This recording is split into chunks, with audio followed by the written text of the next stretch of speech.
สุขีเจริญพรเด้ออาตุญาติโยมอันนี้อาตมาจะถ่ายทำเนาะถ่ายเอาศาลา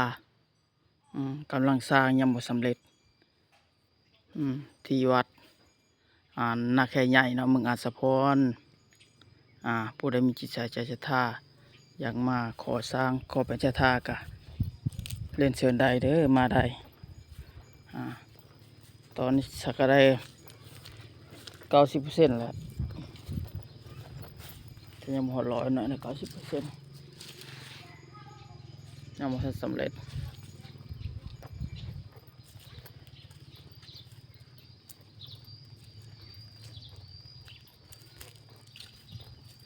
มีตะเล็กตะลาเครื่องมุง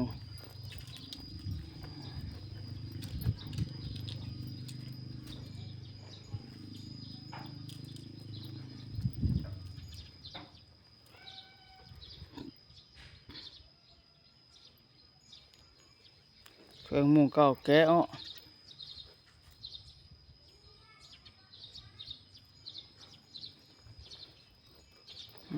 สำเร็จกำลังสร้างเด้อวัสำเร็จ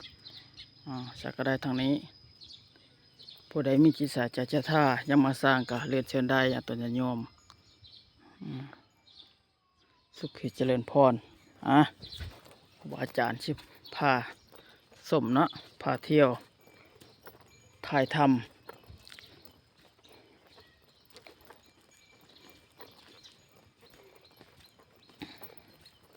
มันครบเด้อมันครบเด้อ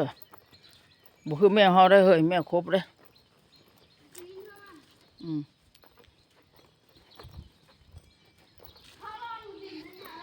บ่กินแล้วขาวหลอนนั่นแหละ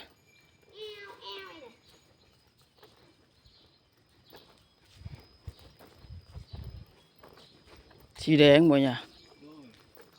งามอยู่ได้สีแดงอะได้แล้วสร้างจำนี่นะสีมือเน้นแล้วจำนี่อันเด็ดเด็ดเนาะอย่างเนาะอันนี้มันกินเรียบร้อยกินกาแฟบ่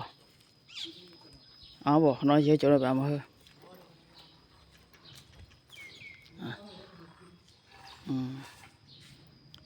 อันนี้ทางในเด้ออันนี้ทางใน